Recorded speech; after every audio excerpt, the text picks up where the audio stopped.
Hello বন্ধুরা, দেখো এগুলো হচ্ছে কিউই। ফ্রিজে ছিল তো, কেউ খায় না, তা কি করব ভাবলাম কিউই চাটনি করে। তা এখন আমি চাটনি রান্না করব, তোমরা আমার সাথে থাকো, দেখো আমি কি করে কিউই চাটনিটা করি। দেখো, এই যে দেখো কড়াতে আমি জল বসিয়েছি, আর এই জলের মধ্যে আমি কিউইগুলো দিয়ে দিলাম। এবারে আমি এই কিউইর মধ্যে স্বাদ মতো নুন দিয়ে দিচ্ছি।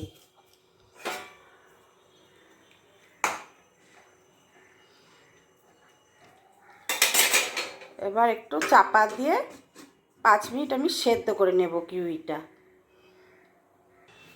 দেখো কিউইটা সেদ্ধ হতে হতে আমি একটা মশলা ভেজে নেব।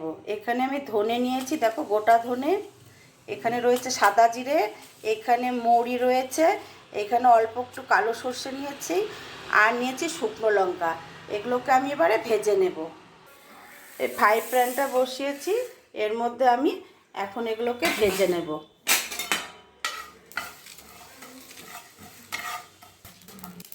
দেখো আমার ভাজাটা হয়ে গেছে, কারণ এটাকে কিন্তু ভাজাটার সময় কিন্তু খুব ভারে ভারে নাড়তে হবে, নয়তো পুড়ে যাবে, পুড়ে গেলে ভালো লাগবে না।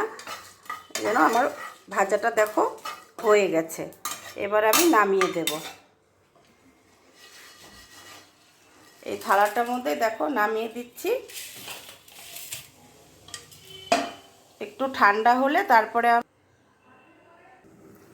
5 মিনিট বাদে আমি ঢাকনাটা উঠিয়ে দেখি কি হচ্ছে, সেদ্ধ সেদ্ধ হলো কি না কিউইগুলো দেখি একটু। দেখো সেদ্ধ কিন্তু হয়ে গেছে।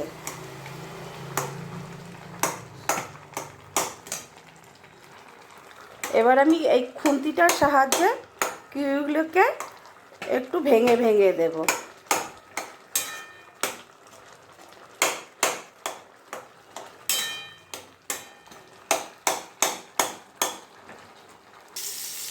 দেখো কিউইগুলো কিন্তু আমার ভাঙা হয়ে গেছে।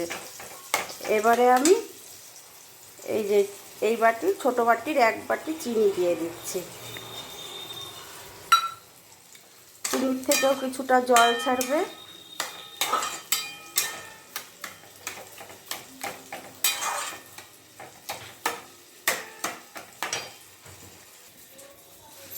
এবারে আমি মশলাটাকে গুঁড়ো করে নিয়ে আসছি।